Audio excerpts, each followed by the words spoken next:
Quando si ristruttura casa, spesso e volentieri siamo bombardati da 1000 consigli e quindi come ascoltare il proprio cuore e non gli altri, e soprattutto perché, sarà l'argomento del video di oggi.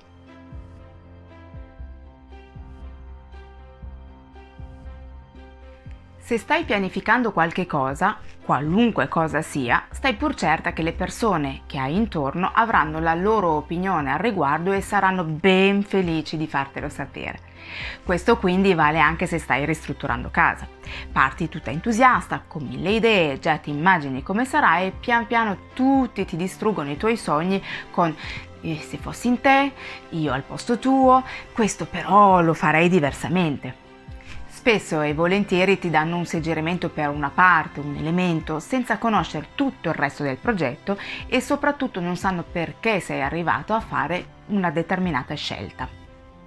La maggior parte delle volte le persone sono piene di buone intenzioni, ma non essendo veramente nei tuoi panni, il loro suggerimento sarà dettato dai loro gusti, dalle loro esperienze che non è detto si adattino alle tue. Progettare o rinnovare la propria casa è decisamente eccitante ed è normale voler condividere il tutto con amici e familiari, solo che poi spesso i loro consigli e suggerimenti ti mandano solo in confusione. E magari, se segui alcune delle loro idee, finisci per trovarti una casa che non è davvero come volevi e soprattutto che non si adatta pienamente alle tue esigenze e al tuo modo di essere. Ma questo perché accade? E spesso per il modo in cui tu stessa comunichi le informazioni con loro. Li stai semplicemente mettendo al corrente dei tuoi piani? Stai cercando suggerimenti? O cerchi la loro approvazione?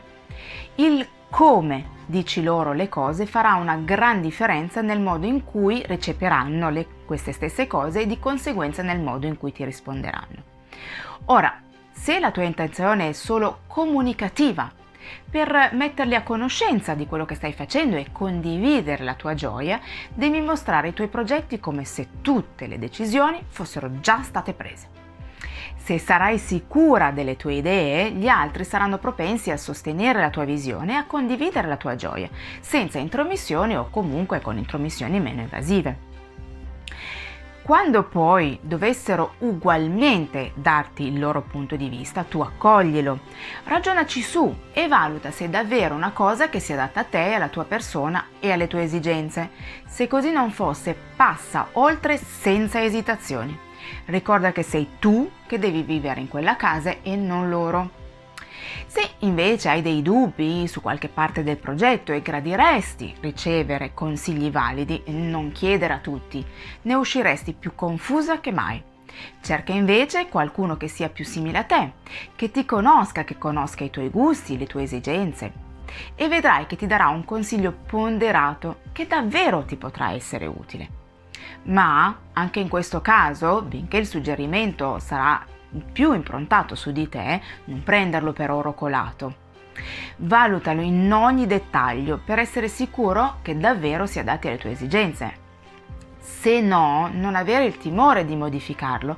Magari l'idea di base è giusta, ma ci sono dettagli che non sono del tutto in sintonia col tuo modo di essere. Ristrutturare casa, lo abbiamo detto, è eccitante, ma può essere anche stressante, soprattutto se il progetto è grande e il processo è lungo. Durante il cammino potresti sentirti frustrato e farti venire 1000 dubbi sulle tue scelte e i consigli non richiesti possono davvero buttarti giù. Quando questo dovesse accadere, fermati, fai un respiro profondo e ascolta sempre e solo il tuo cuore. Solo tu conosci i tuoi gusti personali, i tuoi ritmi, le tue esigenze e quindi solo tu sai cosa può renderti felice. Ad esempio, se il tuo sogno è una grande cucina open space perché ami ricevere amici e parenti e mentre cucini ti piace poter chiacchierare con loro, non devi cambiare idea se qualcuno ti viene a dire che è meglio una cucina chiusa perché almeno non si vede il disordine e soprattutto non si sentono gli odori. Ricorda che una decisione progettuale non è per forza migliore o peggiore della tua, è solo diversa, dettata da gusti ed esigenze differenti. Quello che è giusto per qualcuno potrebbe essere sbagliatissimo per te. Quando i clienti mi chiedono un aiuto, la prima cosa che faccio è discutere a lungo per capire gusti ed esigenze al fine di studiare insieme la soluzione migliore che li renda felici. Non sempre i progetti riscontrano il mio gusto personale, ma guai se fosse così, la casa non è mica la mia. Quindi, quando inizi a condividere i tuoi eccitanti piani di ristrutturazione con gli altri e i consigli iniziano ad arrivare copiosi, ricordati che sei tu il capitano della nave e che solo gli amici utili devono salire a bordo. La casa deve rispecchiare te, non loro.